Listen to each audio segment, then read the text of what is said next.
Well, hello, friends. We're here for Quarantiki 89. Um, didn't do one last week. We lost our cat last week. Sucks. So we're gonna do a little bit of goodbye to Emo, and we'll see how much of this I get through.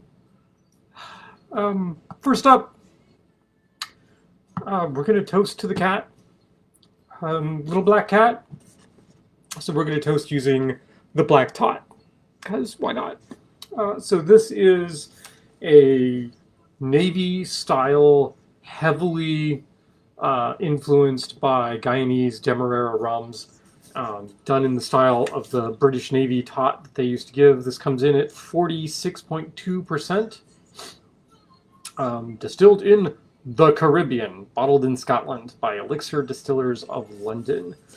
Fairly typical, actually, to pull a variety of different rums from the Caribbean and bottle them in London or other Navy dock areas, and make that into the tot that went out for the British sailors. So that's what we're going to do. Wife, you going to join me up here? Am. Okay, she's coming. We have a Colleen says hello. We have Dave, hello from the crew of Molly, and we have Kristen Snelling. Yep. Sending hugs. I'm coming. We have folks. I can tell. There's like 5 folks. Okay. One of which might be you. I don't know. There's your tot for a little kitty.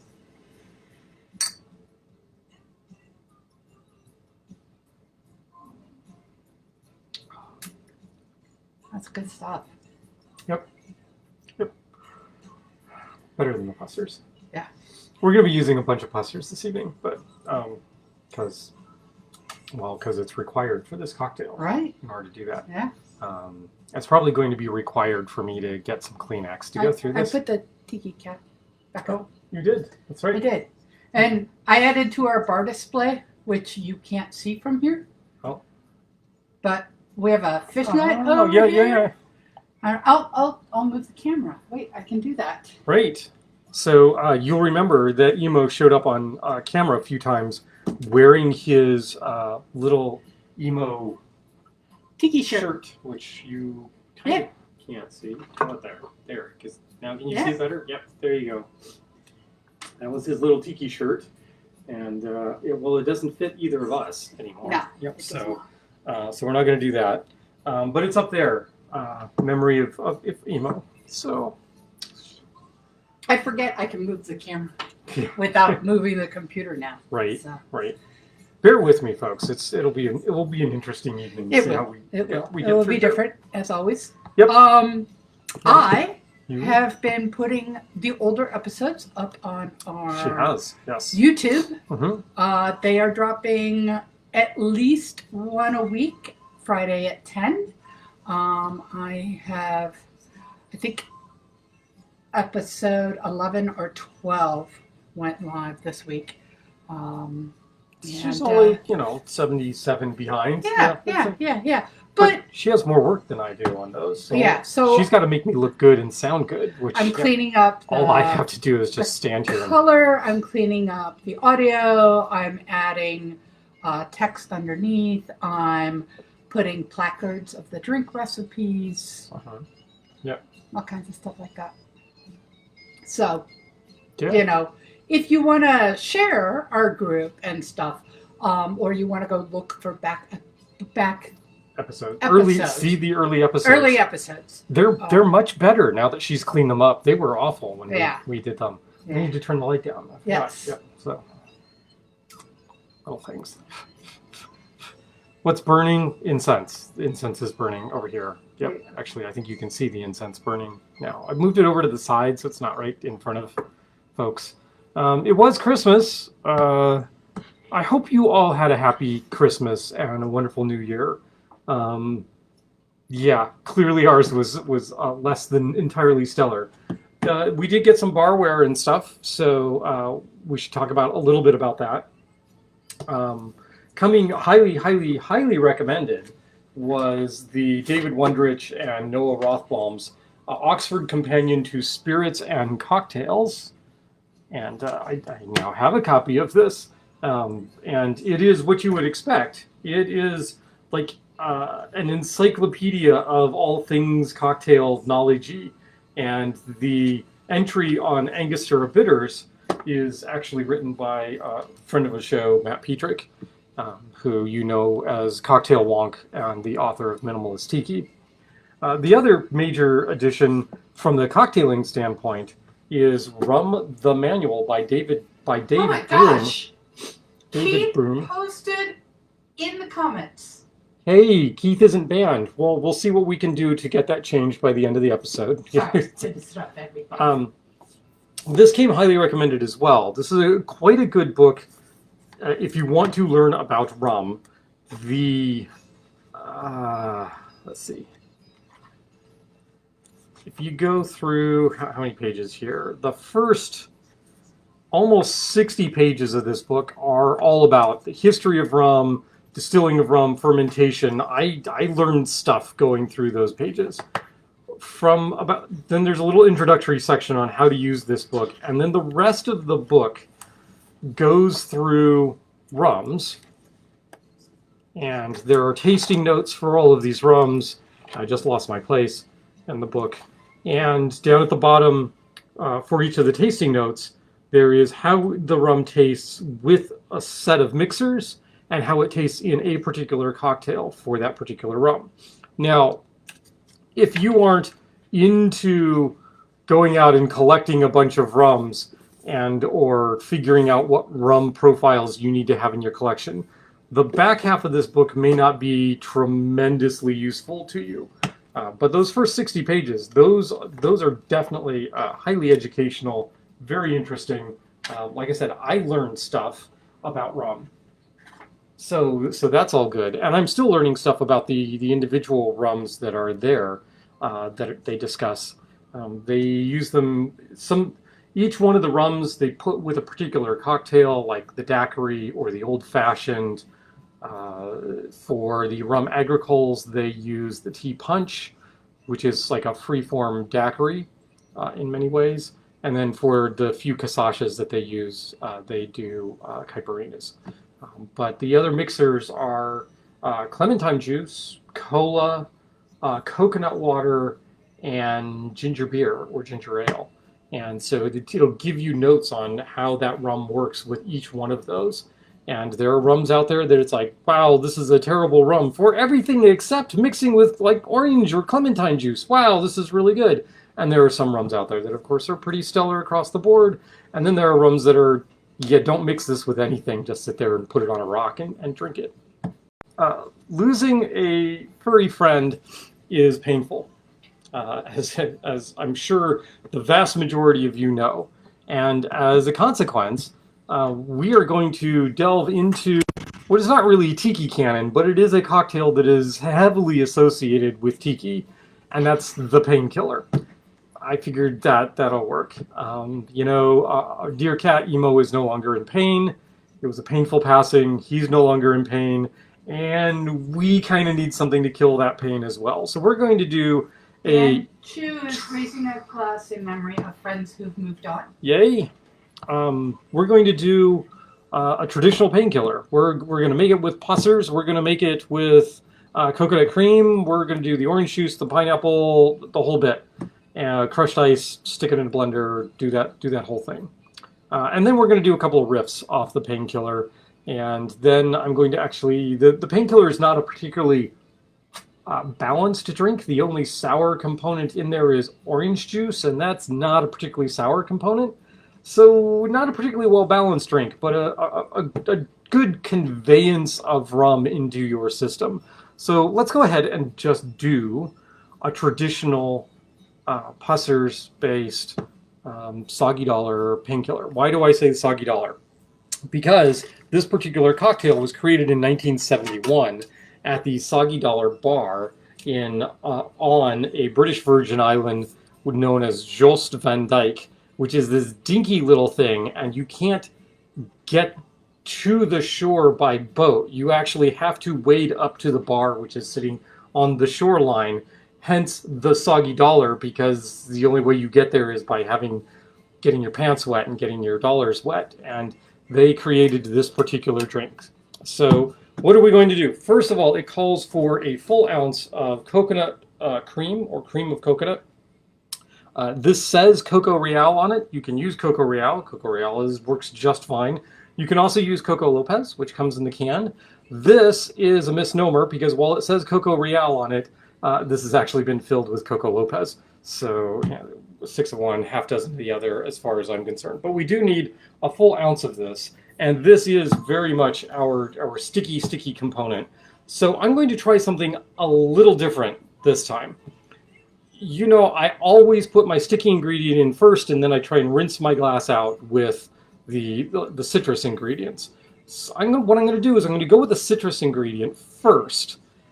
Hopefully that will kind of coat the inside of the jigger, and maybe the Coco Real or Coco Lopez won't stick quite as much. We'll see. Cross your fingers. We'll see. So first up is 1 ounce of orange juice. We have a root. So fresh squeezed orange juice.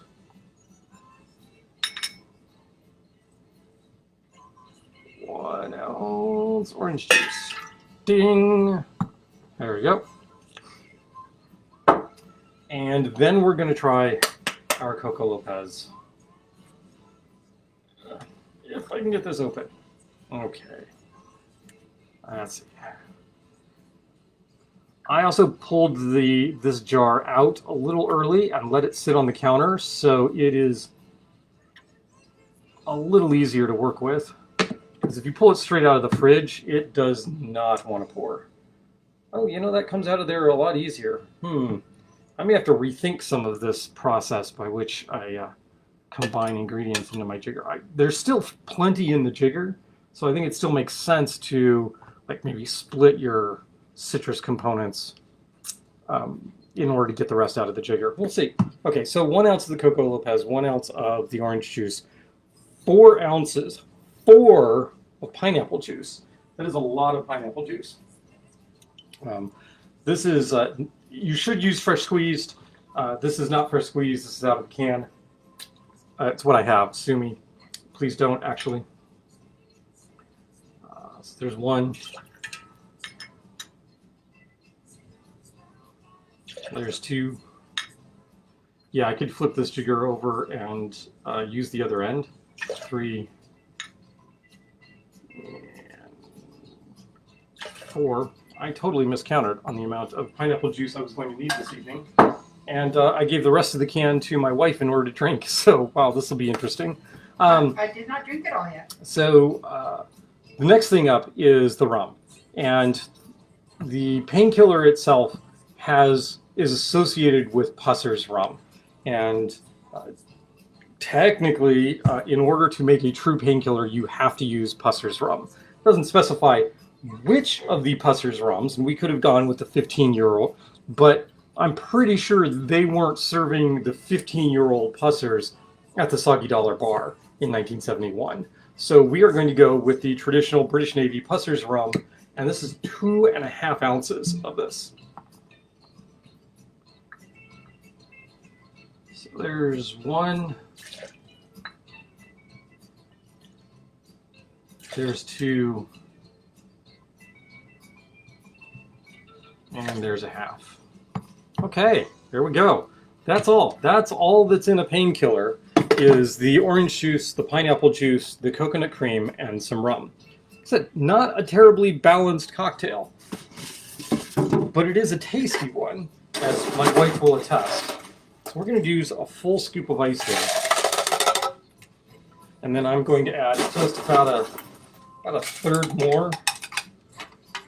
The rules on making painkillers essentially like say, use lots of crushed ice. Well, lots of is not a technical measurement, so it's a little hard to figure out, but we are going slightly larger than a scoop.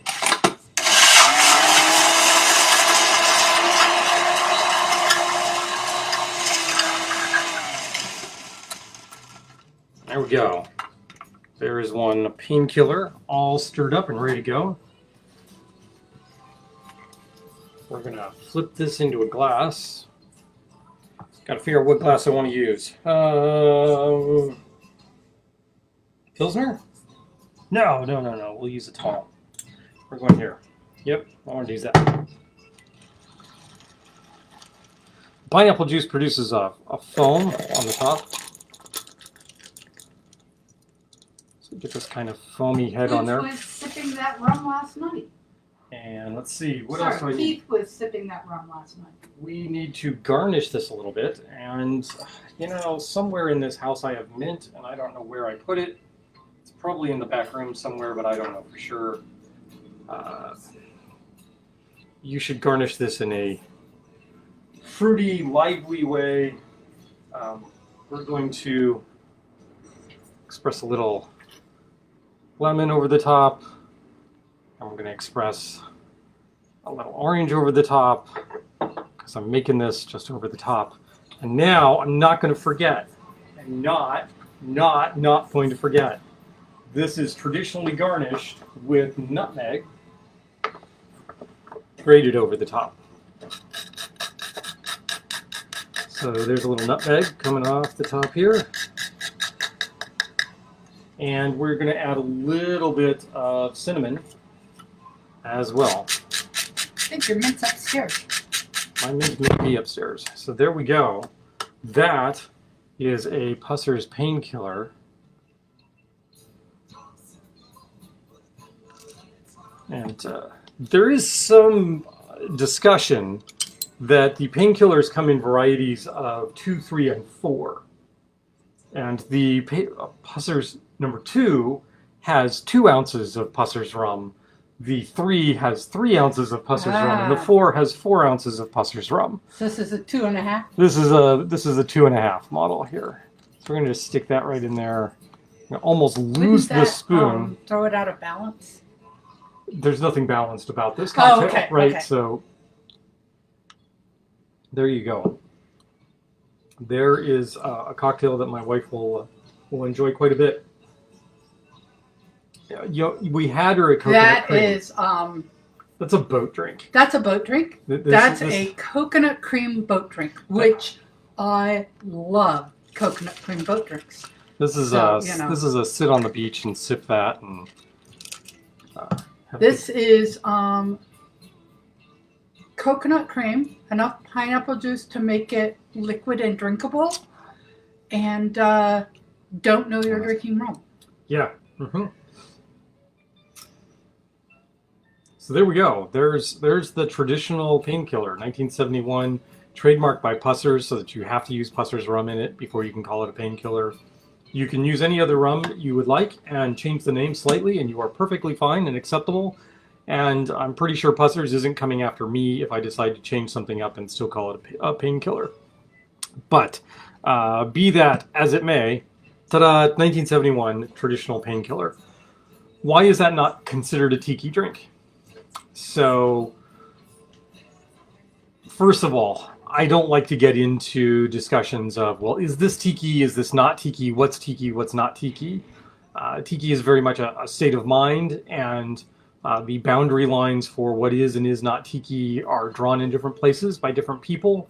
When we talk about tiki cocktails, though, in the cocktail culture, we usually mean those craft cocktails that have their origins in like the 30s, 40s, and 50s, harkening back to Don Beach, and the rest of the folk are around there, and the variations of those cocktails that they made.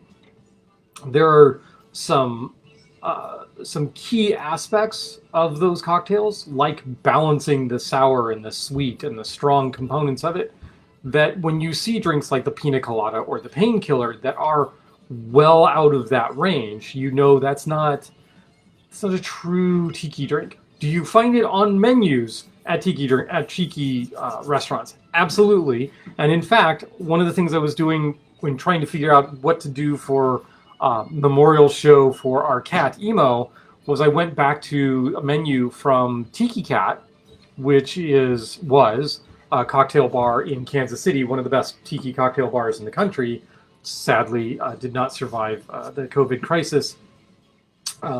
And looking on their menu for cocktails that I could do for this evening. And lo and behold, they featured a painkiller on their menu. It was a staple of their menu, so why not? We'll go ahead and do the painkiller. I was thinking about doing it anyway, and now we're doing the painkiller as an ode to Tiki Cat. So there you go. Star's going to throw some mint, some sad looking Wegmans mint into the painkiller cocktail she's got over there. And now we are going to do a variation of that cocktail. And this is just me playing around. This is I don't make any claims to this being better, and in fact, I don't think this is not any more balanced. I am going to make a slight tweak to the citrus component because I'm going to use some lemon and orange instead of just orange, and see how we go there. I'm also going to change up a couple of other components because I have stuff that I want to play with a little bit.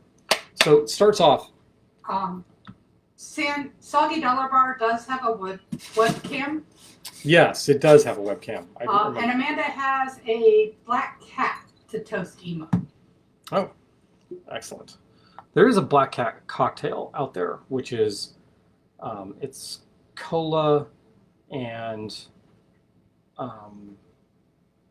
like a cherry brandy, and I can't remember what the spirit component is. Cranberry, cola, vodka, cherry brandy. Vodka, right? That's it's like I'm not using vodka. Thank you. So we start with a ½ ounce of orange juice. You can also make with blue curacao, so it's actually dark purple. And instead of a full ounce, we're going to go with a ½ ounce of the orange juice, and then I'm going to kick up that a little bit with some lemon juice. Right, I want to get the sour component in here to make this kind of a little more balanced in the cocktail realm. So there we go. So there's a full ounce. So there's a ½ ounce of orange, ½ ounce of lemon. Then we're going to go with the Coco Lopez. We're only going to go a ½ ounce of the Coco Lopez this time instead of a full ounce. But this is what makes the drink, is that cocoa nut flavor. And well, it also makes the tribute to our cat because he was a bit nuts. He was a little cocoa. Amanda, yep, I've got lots of vodka. All right, so do I. I'm not entirely happy about it. I've got a great big jug of Absolute back there, but we'll get through it. We'll use it. So, all right, so now we have 3 ounces. I want 3 ounces of pineapple juice in here. So again, we're cutting the pineapple juice back. And instead of 4 ounces, we're going to go 3 ounces. Pineapple juice. Let's see if we can... 3 ounces of this. So there's one. And then we'll flip this over. And there's 2 more. Okay, so there's 3 ounces of the pineapple juice. So these proportions are all out of whack. So we cut back the Coco Lopez, we cut back the pineapple juice, we cut back the orange juice. We added a little bit of lemon juice into it, but not enough to make up for these. I picked up this Rico's pineapple coconut milk from our local international market. And what we're going to do here is make up for those proportions with 1.5 ounces of this. Yeah, we're going to go here. So this is interesting because it's a little chunky. It's got some bits of pineapple and bits of coconut in it, which I think will be an interesting flavor component to this. A request to show the label. Request to show the label. Okay, we can do this. This is imported and distributed by Triangle Quality Foods, LLC, out of Hyattsville, Maryland. Nutritional facts, 180 calories per serving size. And they consider this 1 serving size. Oh my gosh. Truth in advertising. Who knew? Okay, so there it is. Pineapple coconut milk. So let's have a slightly different mouthfeel here. And then I'm going to add some bitters. Because how about this? Let's add some Love Potion bitters. Because we loved our kitty, still love our kitty, and losing him is pretty bitter. 1, 2, 3. There. So we're going way off book here. This is not looking like your typical painkiller. Full scoop. Got a third of a scoop. Using up so much crushed ice. Here we go.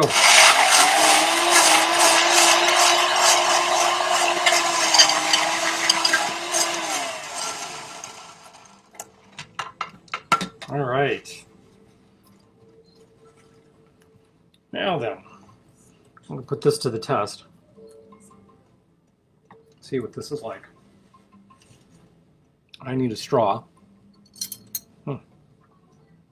I got to tell you, the addition of the black tot to that was quite good. I'm going to stick a straw in here. How'd we do?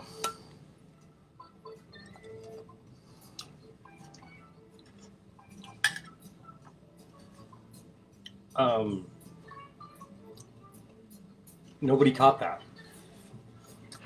There's something distinctly missing from this cocktail. It will not do its job in its current form. I don't want to take a guess. Did you forget the rum? I forgot the rum. There's no alcohol in. Well, okay, there's a tiny bit of alcohol in here because there's some bitters, but that's it. That is not going to work. So we are going to go 2 ounces of Passers. Dave caught it. No rum. There's 1. There's 2. How did I miss the rum? Oh my gosh. And then we're going to kick this up a notch because, well, we should. 2.5, and this half is going to be Lemon Heart 151. Also a Guyanese rum, so we're not going too far off book in terms of the flavor profile, but there are some spicy notes to the Guyanese rum that Lemon Heart uses that are just not present in other rums.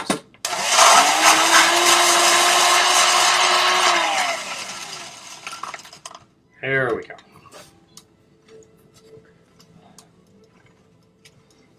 Okay, try this again.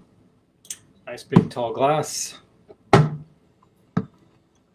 Pour that in there, all of that.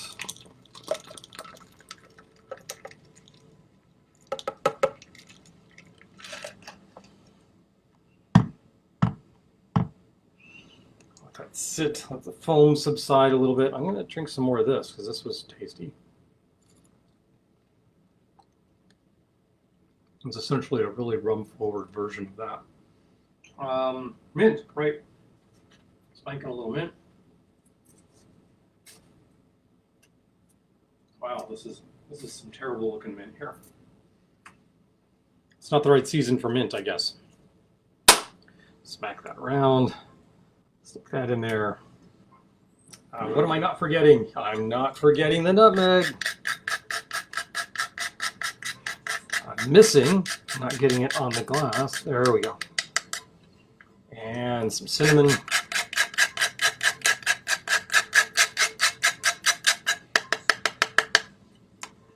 we go.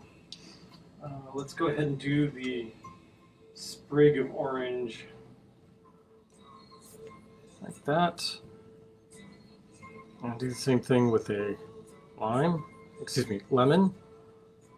Those guys go in there. Oop. Have to add a little more, bring this up. And then we're going to take a straw, stick that in there. We're going to use a little taller straw this time. It's going to foam right up over. That's going to be just a total mess. Look at that. Total mess. Screaming down the side of the glass. Looks kind of sad because we got the poor mint is just kind of hanging over.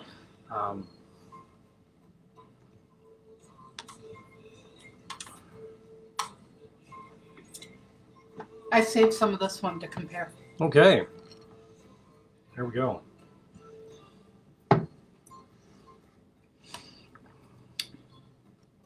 That's a much more balanced drink. Yeah. That is much more a tiki drink versus a boat drink. Right. You will know that you're drinking this.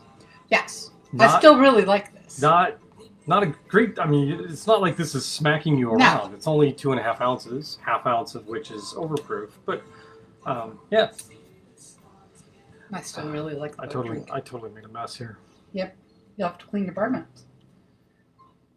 So total mess here, but that's okay because we have paper towels and that sort of thing to clean these things up. Okay. Do you want one?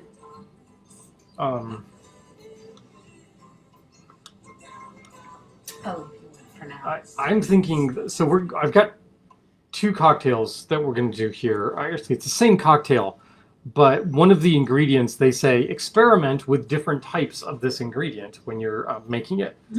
And I hopped online to one of my favorite cocktail sites, which is Kindred Cocktail, and started looking around at various drink recipes, and I ran across one called the emotional roller coaster, or excuse me, not the roller coaster, the emotional tailspin. And that really kind of describes my emotional state. So I thought, hey, does this look at all like something we could drink? Sure enough, it does. So we're going to do the emotional tailspin. And we're going to capitalize the E, the M, and the O because our cat's name was Emo. So the emotional tailspin. See, it kind of works as a bit of a pun. So we're going to try that. This cocktail is much more spirit forward. It's very different.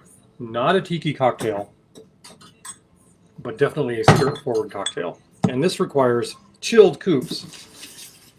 So we are going to take some ice cubes, dump them into coop, dump some more in the other coop,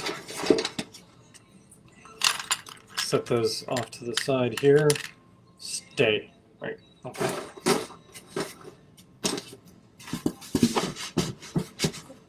And we're going to build these. These are both they're shaken cocktails. The proportions are all exactly the same. The only thing we are changing up is there's an Amaro component to this drink. And they said, hey, we like it with this Amaro, but we also like it with this other Amaro, and you should feel free to try other Amaros and see which ones work well for you. So we're going to do one of these with one Amaro and one of these with another Amaro. And hopefully Star will drink at least one of them, because if I drink both of them, I will be in trouble. Okay, so what goes in here? We are starting with creme de cassis. This cocktail is also really, really easy to remember because all of the main components, the 4 main components, are 3/4 of an ounce. In fact, all of the components are 3/4 of an ounce. There are no other components to this. It's just 3/4. Let's not use that jigger. We'll clean that jigger out later. 3/4 of an ounce creme de cassis. This is the the sweetest component in the hold on a sec. Let's see how much creme de cassis we have. Because this is all of the creme de cassis I have. Do we have 1.5 ounces?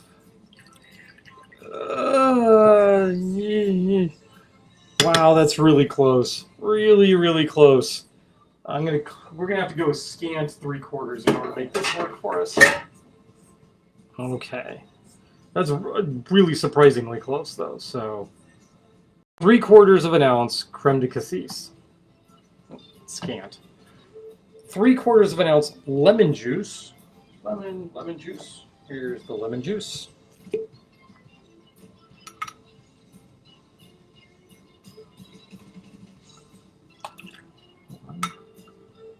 And 2. All right. There we go. Next up, the main ingredient is the bourbon. Bourbon. We don't make no drinks with bourbon. Yeah, we do. And in fact, was it last Christmas or the Christmas before? I actually got this bottle of Woodford Reserve bourbon at a White Elephant gift exchange. So it only seems appropriate that we open this bottle and use it for this bourbon cocktail. And of course, I have fallen into the trap of not opening the bottle ahead of the broadcast, which, you know, that could be fun. We'll see whether or not there's bleeding involved. Hopefully not. Well, I'll show what you got this year at the White Elephant. It goes there. You might also bring over the other books that are not cocktail related. I'll show this first. It's the Old Spice Kraken Guard. Yeah, so it's a resin container for your Old Spice deodorant, but it looks kind of like a Kraken, so we wound up with it. So there you go. See, it's kind of Kraken-ish. It's got a little ship he's trying to eat. Yep. And look, There's Old Spice there. I don't know what I'm going to do with the internals of that thing. We saved other people from that, so it's okay. 3/4 of an ounce, and only 3/4 of an ounce of bourbon.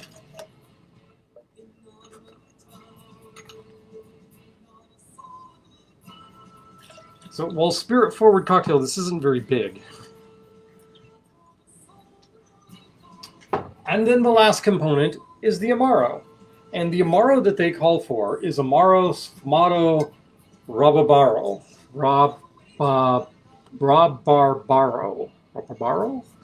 Which is a rhubarb-based Amaro that I got because I love rhubarb. And it does have some essence of rhubarb to it. Kind of. Maybe. Not so much. I don't know. Brooke looks up homework. Did someone say bourbon? Someone did, in fact, say bourbon. Yes, Brooke. The other one, we are going to use Gran Classico from Tempus Fugit, which has a bit of an orangey taste to it. Orange. Right, there we go. That's it. That's what's in these guys. Yeah, there's no lime juice. There's no Coco Lopez. There's none of that stuff. There is no boat in this drink. There is no boat in this drink. No, there is no boat. Okay, so we need to put some ice in these guys and shake them. So let's do that. Stay.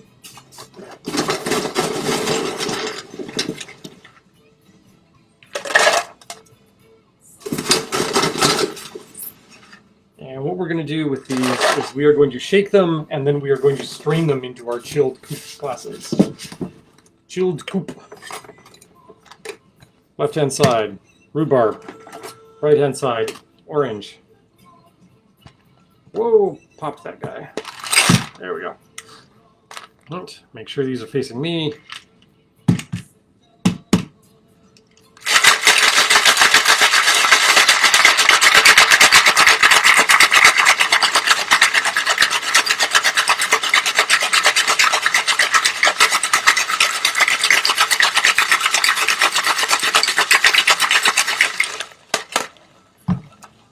Okay, spirit forward cocktail, we really do want to get some dilution on these, otherwise they will be undrinkable. So here we go, that goes in there, nice chilled glass. Pop that off. Take a strainer, there we go. There, one strainer.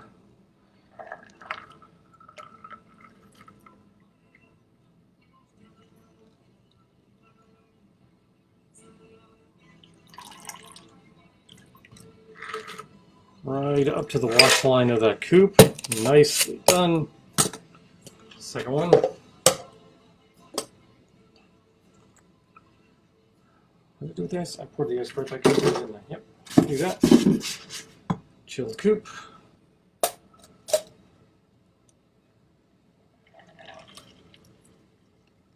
Slightly lighter in color because the rhubarb Amaro is very, very dark. Gran Classico is a little more orange. There we go. Got that. This guy can go over here. These guys can go over there. And then it is garnished with a lemon peel. We happen to have 2 lemon peels right here. I'm going to trim these up just a tad.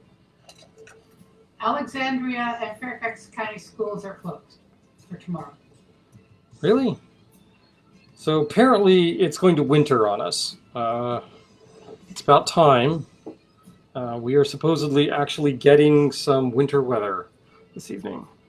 And in that goes, and I'm going to trim this up and do the same thing.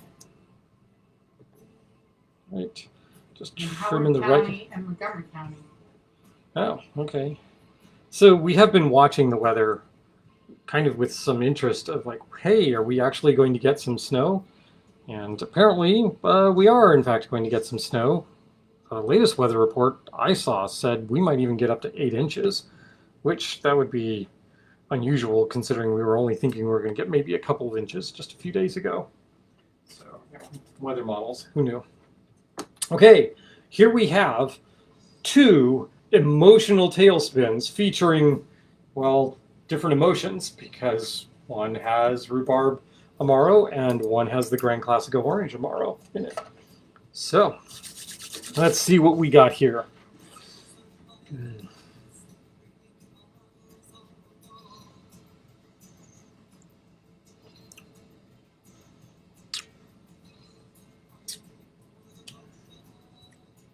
Huh.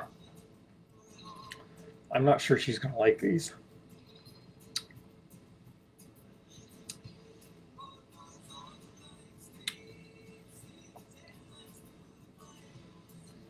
For an amaro drink, that's pretty good. For an amaro drink, right? Okay.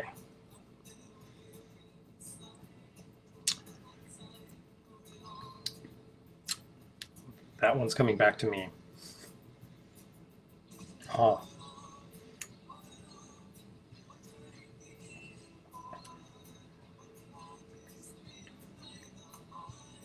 She's going to take that one and leave these 2, right?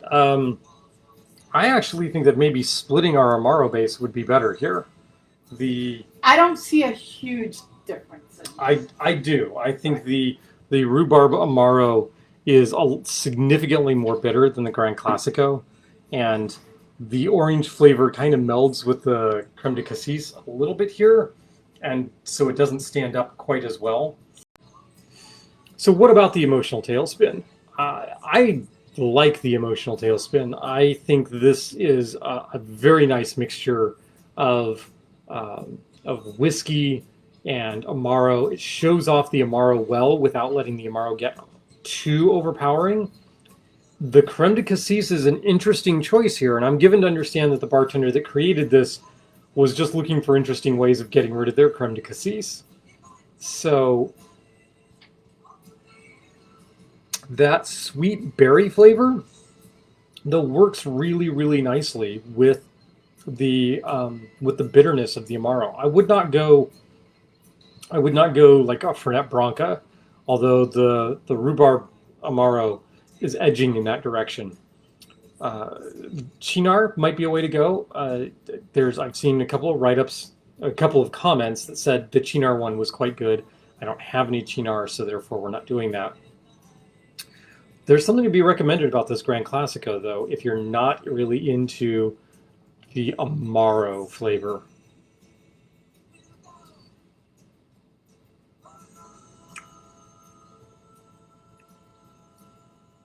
There's a hint missing from the emotional tailspin with the Grand Classico that the bitter note of the rhubarb brings, but I'm not sure that that's the right note. So I want something in between these 2, but I'm not yet willing to go and make a third one of these because I know I'd have to drink it because Star won't. So there. Okay, last up. So last up is I'm going to attempt to return to the Painkiller, but I'm going to attempt to make a more balanced tiki-esque version of the Painkiller and add a couple of little ingredients and flourishes to it and really make this tribute cocktail. So let's give this a go and see how we do. We are going to rinse this out and use this jigger. This is, like all Painkiller versions, is going to be a blended cocktail, so we're going to grab another blender tin. One blender tin right there. We're going to go with an ounce of lime juice for this one.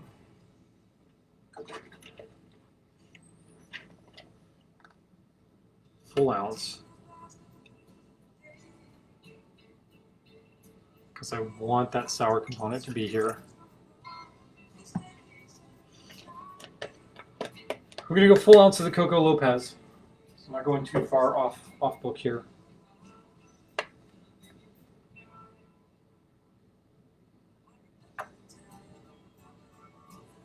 Fourth cocktail coming up. Here we go. Interesting ways to get rid of things should be my way of cocktail life. Bottles are not single lady friendly. There is that. There's that. That must be Amanda. Yeah. Yep. I mean, so the thing to do for Have a friend. is have a friend. So these sort of strange ingredients that you're only going to use in a couple of cocktails, and you don't want to buy even a 350 milliliter bottle. Go find a friend that is out of creme de cassis at the moment and needs more creme de cassis, and split a bottle with them, and then that way both of you have some to work with. So ounce of lime juice, ounce of Coco Lopez. We're going to go an ounce of the pineapple coconut milk. Trying to keep this all easy to remember here.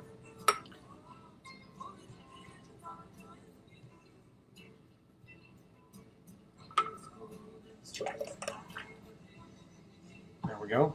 You heard that clump, clump, clump, clump, clump? Yeah, that's the bits of pineapple and coconut coming out of here.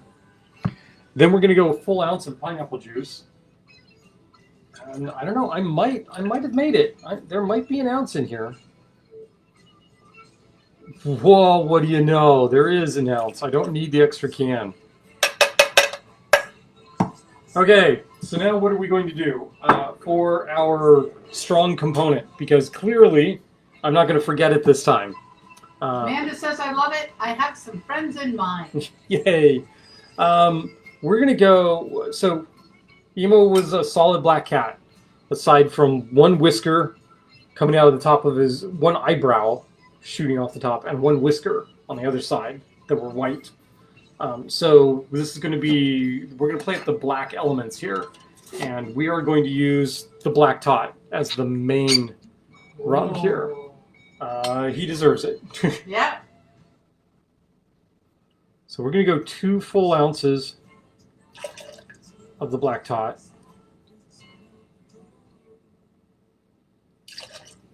Oops, there we go. And then he was a simple guy. He was a pretty innocent little kitty. There wasn't a whole lot of guile to him.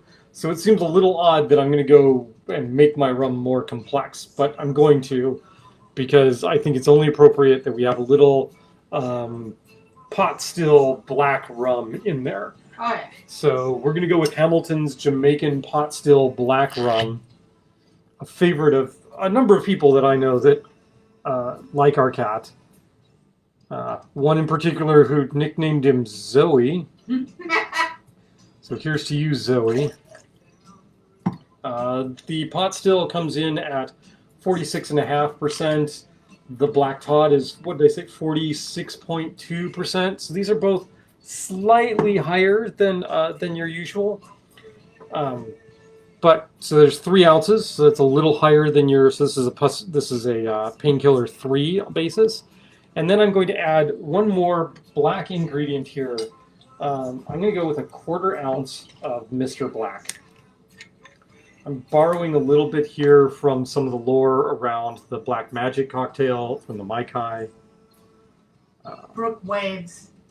There we go. There's a 1/4 ounce there. You don't want to use too much of this; it will overpower the cocktail.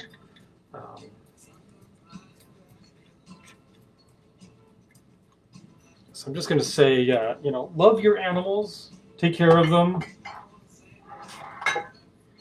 Emo did pass very suddenly on us, so you never know when it's going to happen. And Keith wants to know if Mr. Black is a kind of rum. Mr. Black is not a kind of rum. Mr. Black is a coffee liqueur that we have used on the show a few times.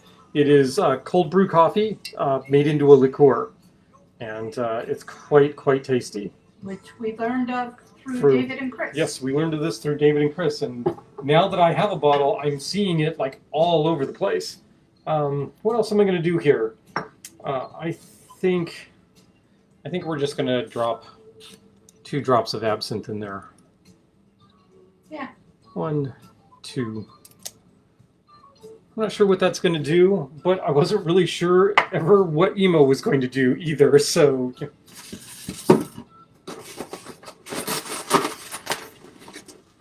And we're going to put some ice in there, blend this up. I'm going to put some agitator cubes in there, that. And then I am going to pour this into the Tiki Cat mug right here. I'll probably have to top that with a little more crushed ice, but we'll see. Oh, there we go. 1001, 1002, 1003, 1004, 1005. All right. Not the nose rag. Spin the blender clean. Mr. Tiki Cat. Oh, maybe not. What did I do with my strainer? Here's my strainer. Put this guy in there.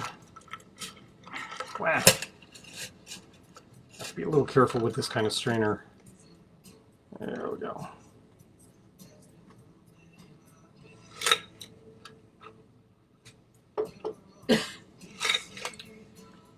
Yeah, that'll work.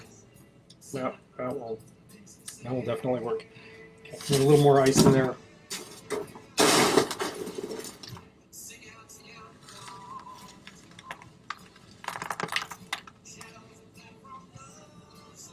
You got ice on your computer. Did I? I did. Let's not do that.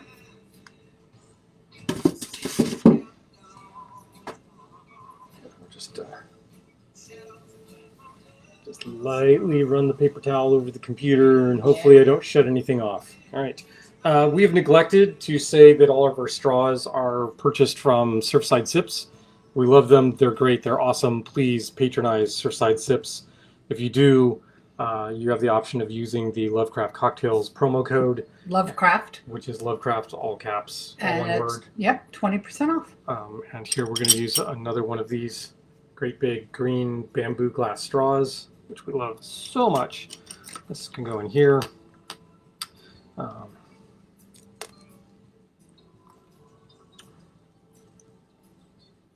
That is a tiki drink.